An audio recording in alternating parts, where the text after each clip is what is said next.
Saya lanjut. Ini ciri-cirinya, ini umum saja ya. Semoga tidak ada yang tersinggung. Jadi ada yang emosinya rendah, kecerdasan emosi rendah, dan ada yang kecerdasan emosinya tinggi. Orang yang kecerdasan emosinya rendah, antara lain, ini saya tidak bilang semua, cirinya adalah yang pertama, cenderung mencari kesalahan pada orang lain. Kalau dia merasa tidak nyaman secara emosi, selalu mencari kambing hitam. Siapa ya yang membuat aku gelisah? Siapa yang membuat aku ruwet kayak gini? Selalu mencari keluar. Nah, ini ciri-ciri emosinya rendah. Paling tidak dia membiarkan dirinya disulitkan, direpotkan, digelisahkan oleh orang lain. Berarti dia tidak mampu mengontrol dirinya. Seperti kemarin-kemarin kan sering kita bilang bahwa kamu itu sakit hati atau tidak tergantung dirimu, tidak tergantung orang lain. Kalau ada orang lain kok bisa membuatmu segelisah itu, ya salahmu sendiri, kamu mau digelisahkan oleh dia. Nah, jadi cenderung menyalahkan orang lain. Yang kedua, tidak mampu mengungkapkan perasaan. Seneng tapi tidak berani mengungkapkan bahwa aku suka. Benci tapi takut mau bilang aku tidak suka. Nah, ini daya kontrol emosi kita tidak bagus. Tidak cerdas mengungkapkan apa yang kita rasakan. Pak, saya tidak nyaman loh Pak ngaji kayak gini nih, tapi saya tidak berani ngomong lah. Nanti kalau saya ngomong diketawain orang semasjid ini misalnya. Nah, itu ada sering kita itu dilanda kendala untuk mengungkapkan apa yang kita rasakan. Ya kita sulit milih ekspresi yang pas, diksi yang sesuai, yang tidak menyakiti orang seperti apa. Itu kita sulit milih. Ini berarti kemungkinan memang daya kecerdasan emosi kita perlu ditingkatkan lagi. Yang ketiga, suka menyerang, menginterupsi, mengkritik, memberi cap orang lain. Nah, agresif ke orang lain. Nah, ini ciri-ciri kecerdasan emosinya kurang tinggi. Saya mau bilang rendah kok sungkan. Jadi ya, jangan suka nyerang orang lain. Ini alamat apa? Dia kesulitan untuk berempati atau memahami atau mengerti perspektif yang diambil orang lain. Jadi dia hanya merasa satu-satunya yang benar ya versiku. Akhirnya yang lain dianggap salah semua, dikritiki, diserang terus yang lain. Nah, ini kemampuan kelola emosinya rendah. Yang keempat, suka memberi analisis rasional berlebihan menanggapi ungkapan perasaan orang lain. Nah, ada enggak teman-teman yang punya teman ketika kita sedikit curhat padanya, kita curhat 3 detik, dia nasihatnya setengah jam. Ya. Aku itu loh kok perasaanku tidak nyaman ya. Wah, terus kita nasihati, ya hidup itu memang begitu, ada teori ini ada. Ya. Jadi itu sebenarnya ya termasuk ciri-ciri belum matang emosinya. Masih ingin mendominasi, masih ingin menguasai, masih ingin orang lain harus ikut dia.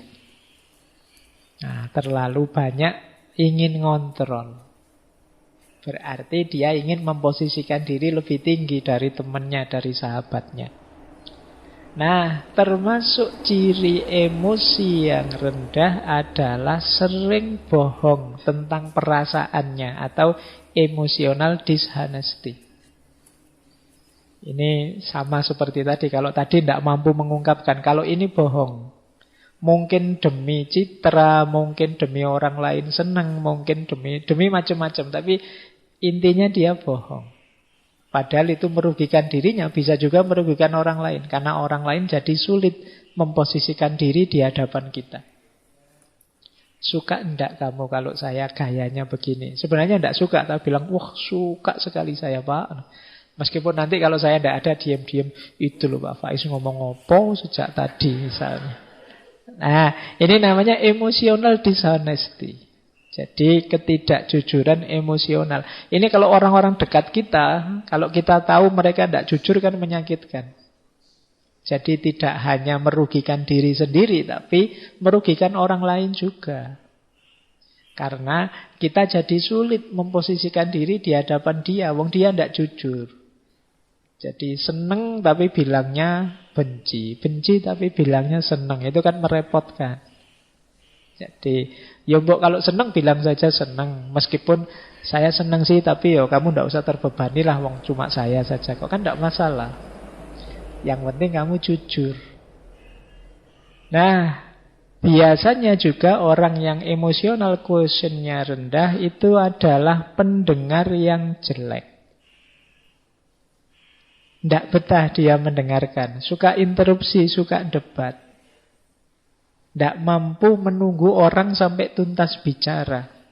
Di tengah jalan selalu menyela. Nah, ini kemampuan kontrol dirinya rendah. Mungkin kadang kalau debat itu kan sering saling nyamber itu. Mungkin dia khawatir kalau ini teman lawan bicaraku selesai ngomong, jangan-jangan sulit aku bantahnya. Akhirnya dicegati tengah jalan. Nah, ini pendengar yang jelek. Berarti debatnya memang nyari menang kalah, bukan mencari yang benar. Maka yuk latihan. Terus melebih-lebihkan atau mengecil-ngecilkan yang dirasakan. Kan banyak orang itu hal kecil diheboh-hebohkan. Perasaannya sendiri yang biasa saja sebenarnya itu urusan sepele, tapi seolah-olah wah, sekedar misalnya, wah aku kok tidak kebagian minum ya, wah jangan-jangan takmirnya sentimen saya. Jangan-jangan dibesar-besarkan. Ini mungkin dia khawatir tersaingi oleh aku mungkin. Dia khawatir mikirnya tidak karu-karuan, melebih-lebihkan. Jadi mendramatisir hal-hal yang sebenarnya biasa-biasa saja. Baik, terus tidak peka terhadap perasaannya orang lain. Jadi orang seperti apa dia tidak peka. Jadi ngertinya ya perasaanku saja. Dia marah-marah kalau orang tidak mengerti dirinya, tapi dia tidak mau mengerti orang lain. Kemudian sering merasa insecure, tidak aman, sukar menerima kesalahan diri sendiri dan berat kalau mau minta maaf. Jadi kalau ada teman-teman punya ciri begini, berarti ya harus belajar lagi emotional quotient, kecerdasan emosional. Kemudian pesimis, merasa dunia ini tidak adil. Wah, tidak adil dunia ini. Orang kaya kok tambah kaya, aku kok tambah miskin. Kan sering yang mengeluh begitu kan banyak. Tidak adil Allah ini. Kadang-kadang Allah juga dimarahi. Nah, ini hidup pesimis. Apa maunya Allah itu? Saya kemarin baca di mana itu. Apa yang dipikirkan Tuhan itu kan gitu. Kan banyak yang komplain dengan kalimat-kalimat begitu. Baik, jadi pesimis, sukanya mengeluh. Yang dilihat yang buruk-buruk, yang jelek-jelek saja. Ini ciri-ciri emosional kecerdasannya rendah. Kemudian kaku, tidak luwes. Jadi sulit beradaptasi terhadap perubahan-perubahan dalam hidup. Orang yang kaku itu kan berat, mudah patah. Maka jadilah orang yang tangguh. Tangguh itu bukan berarti kaku. Kalau pakai ilustrasi biasanya orang berilustrasi kayak sabuk. Sabuk itu kan lentur. Jadi kadang-kadang dipakai di gigi satu ya bisa, di gigi dua bisa. Kalau kita sedang kerempeng ya masih bisa pakai yang gigi paling awal. Nanti kalau sudah agak makmur bisa. Luwes sabuk itu dipakai seperti apa saja bisa. Karena apa? Dia lentur. Beda dengan yang kaku. Tombak misalnya, itu kan tidak bisa dilipat, tidak bisa ditekuk. Kalian bawa tombak naik motor ya malang-malang tidak karu-karuan. Karena apa? Kaku, mudah patah. Tapi kalau pakai sabuk gampang. Itu maka orang-orang yang emosinya tidak bagus cara pengendaliannya, ya dia biasanya kaku. Sulit sekali dinego, sulit sekali dilembutkan. Terus biasanya kemudian jadinya tidak harmonis dengan orang, lebih harmonis dengan yang bukan manusia. Iya, dengan koleksinya, dengan binatang kesayangannya. Sampai kemarin ada yang menikah sama kambing itu ya. Mungkin dia sudah putus asa dengan manusia, itu dia. Jadi kenapa ada orang putus asa dengan orang lain? Karena dia sendiri sulit membangun relasi yang harmonis dengan orang lain. Dia menyangkal fakta bahwa kita ini makhluk sosial yang tidak bisa hidup sendiri. Nah, jadi itu di antara ciri. Kalau ada orang kok lebih sayang dengan motornya, dengan mobilnya daripada keluarganya, anaknya, istrinya, itu kemungkinan ada masalah dalam relasi.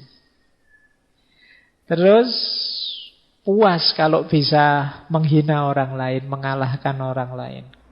Kadang-kadang dibela-belain dengan bikin hoax, bikin kebohongan. Yang penting musuhku kalah. Nah, ini berarti orang yang lemah secara emosi. Kebalikannya kalau orang yang kecerdasan emosinya tinggi, itu ya kebalikan ciri-ciri tadi. Dia tidak takut mengungkapkan apa yang dirasakan. Kalau iya bilang iya, kalau tidak bilang tidak. Kemudian tidak didominasi oleh perasaannya. Orang bisa takut manusiawi, tapi jangan didominasi oleh rasa takut. Orang bisa kecewa, ya wong manusiawi, tapi yo jangan terus hidupmu hancur gara-gara satu kekecewaan kecil.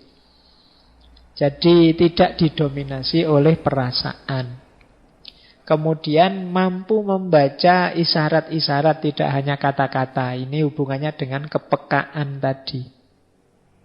Misalnya sudah jam 10 ngaji tidak selesai-selesai, yang di sana menguap, yang di sini menguap, tapi saya ngomongnya asik saja, tidak peduli. Itu padahal di sana sudah isyarat itu kan, menguap itu ngantuk. Nah, membaca bahasa nonverbal ini salah satu ciri kecerdasan emosi.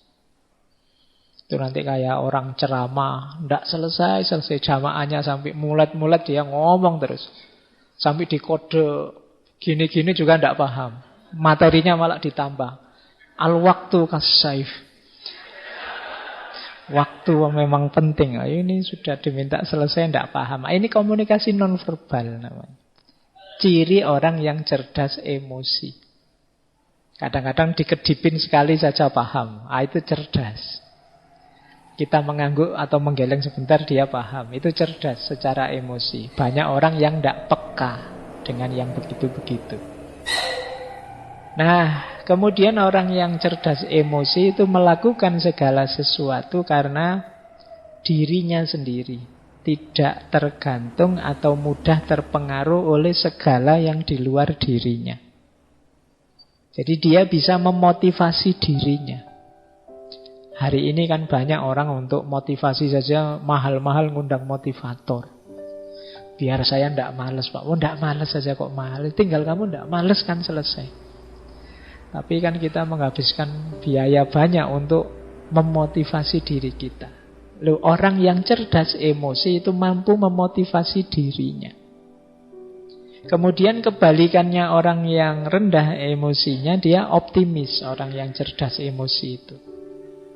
Kemudian nyaman kalau membicarakan perasaannya, tidak malu-malu. Kemudian tidak kalah oleh emosinya seperti tadi. Nah, mampu merenungi dirinya, mampu muhasabah kalau bahasa agama. Oh iya ya, apa pas ya saya emosi saya seperti tadi misalnya. Harusnya aku lebih agresif sedikit sehingga anak-anak ini tidak ngantuk misalnya. Itu merenung. Karena saya bilang tadi ya, emosi kita itu bukan harga mati. Tidak seperti IQ. Jadi tergantung kita ingin dibentuk seperti apa. Nah, kemudian ada ketahanan emosi, tangguh. Baik.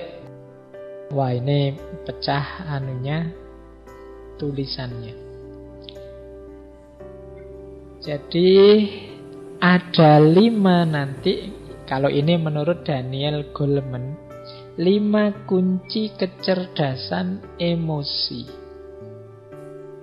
Jadi orang yang cerdas secara emosi itu cirinya 5.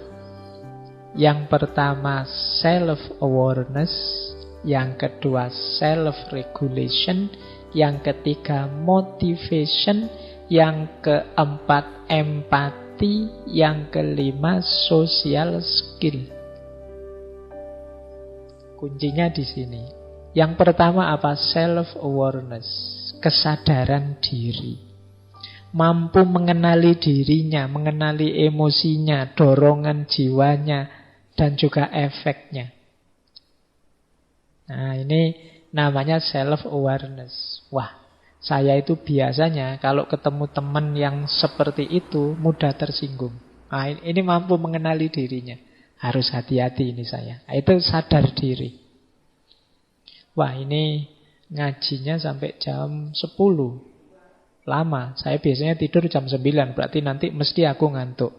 Kalau aku ngantuk, pikiran tidak jernih. Kalau pikiran tidak jernih, ya ngajinya tidak bisa masuk. Kalau kadang-kadang kalau ngantuk tidak ngerti kiri kanan, akhirnya nendang gelas. Kemudian, nah ini self-awareness, sadar diri. Jadi ngerti emosi-emosi yang bermain dalam dirinya. Dia bisa memprediksi kalau situasinya begini, nanti aku mesti begini. Kalau kondisinya begini, nanti aku mesti begitu. Ini orang yang sadar emosi. Yo. Kalau tidak sadar emosi, gimana kita ngontrolnya? Kecerdasan emosi itu kan secara umum bagaimana kita mengontrol emosi kita lah. Kalau kita tidak tahu yang dikontrol apa kan ya berat. Jadi yang pertama ini self-awareness, sadar emosi. Yang kedua, setelah sadar apa? Self-regulation, ngontrol. Nah, kalau tadi sadar menerima, kalau ini ngontrol. Saya tahu ngobrol dengan orang kayak gini ini mesti membuat mangkel, membuat tersinggung, tapi saya tahanlah. Saya tidak marah, sing waras ngalah wis tidak apa-apa. Nah, ini namanya mampu, orang yang cerdas emosi.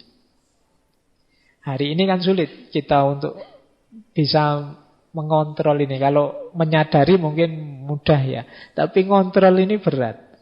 Apalagi dorongan untuk yang negatif-negatif yang sudah sering kita lakukan. Biasanya orang itu kalau punya kebiasaan kok negatif itu kan sulit mengubahnya. Akhirnya apa? Mencari alasan agar yang ini sebenarnya negatif terus jadi positif.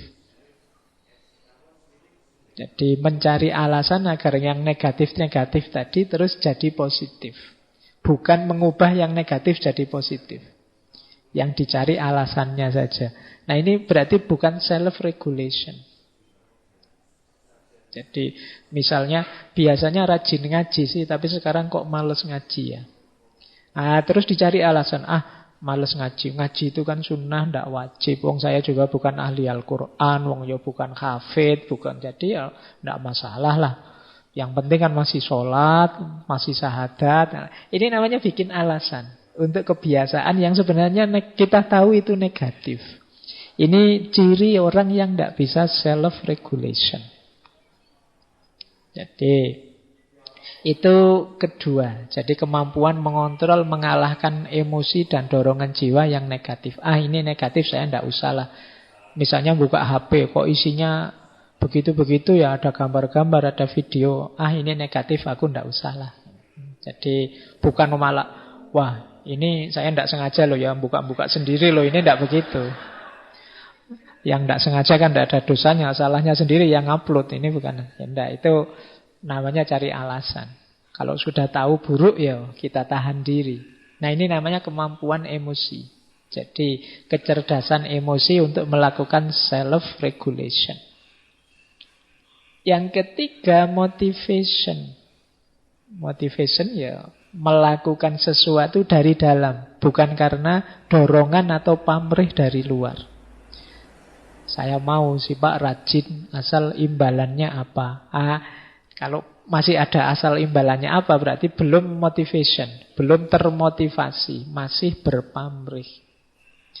Jadi orang yang cerdas secara emosi, seperti saya jelaskan tadi, dia bisa memotivasi dirinya. Tidak menunggu dimotivasi orang. Tak sering ada teman-teman mahasiswa itu ketemu saya, gimana ya Pak caranya biar saya rajin membaca? Gimana ya Pak caranya biar saya tekun kalau nulis gimana? Ini sebenarnya hubungannya dengan memotivasi diri. Loh kalau kamu tahu itu baik, itu manfaat, mbok sudah dirimu agak dipres sedikit, agak dipaksa sedikit untuk melakukan itu. Itu namanya motivasi, motivation. Jadi ini penting. Karena kadang-kadang untuk sesuatu yang free kita keluar high cost. Sesuatu yang sebenarnya bisa kita hidupkan langsung, kita perlu pendorong yang mahal untuk diri kita. Ini yang ketiga. Yang keempat, empati. Orang yang cerdas secara emosional itu daya empatiknya tinggi. Empati itu, kalau dalam bahasa Inggris kadang pakai istilah transposisi. Kemampuan kita berposisi di depan orang lain. Misalnya saya melihat teman-teman yang ngaji di sana, wah seandainya saya teman-teman mahasiswa yang ngaji dalam waktu 2 jam melotot ke sini terus, dalam itu mesti capek ya mesti. Kalian juga begitu. Wah aku kalau di posisinya Pak Faiz itu 2 jam ngomong terus, oh itu apa ya? Ini namanya empatik namanya, gitu loh. Jadi kemampuan kita memposisikan diri di posisi orang lain. Seandainya aku seperti dia yang sedang sayang-sayangnya kok terus ditinggal. Mestinya ya sedih hatiku mestinya. Nah, ini namanya kemampuan empati. Ndak ingin aku menertawai dia tapi kok ya kasihan ya. Kalau aku di posisi dia ya, itu namanya empati. Kalau aku di posisi dia jadi orang yang khilaf sih ndak sengaja, tapi kemudian diserang kiri kanan, dimarahi, dianui, wah mestinya ya sedih. Sudahlah aku tidak usah ikut maki-maki, tidak usah menyerang. Ini namanya empati. Jadi kemampuan memposisikan diri di posisi orang lain. Ini akan jadi kunci nanti dalam hubungan sosial. Nah, yang kelima, social skill. Social skill ini kemampuan menata hubungan, membangun jaringan dengan orang lain. Jadi orang yang mudah bergaul, enak bergaul, gampang diterima di mana-mana, itu namanya social skill. Ini ciri dari kecerdasan emosi. Orang yang cerdas emosi itu kan luwes seperti tadi, jadi bisa masuk kemana-mana, diterima di mana-mana. Nah ini namanya kemampuan social skill. Nah, maka teman-teman untuk membangun kecerdasan emosi kita dibutuhkan 5 kemampuan. Yang pertama self-awareness, yang kedua self-regulation, yang ketiga motivation, yang keempat empati, yang kelima social skill. Ini diingat-ingat nanti kuncinya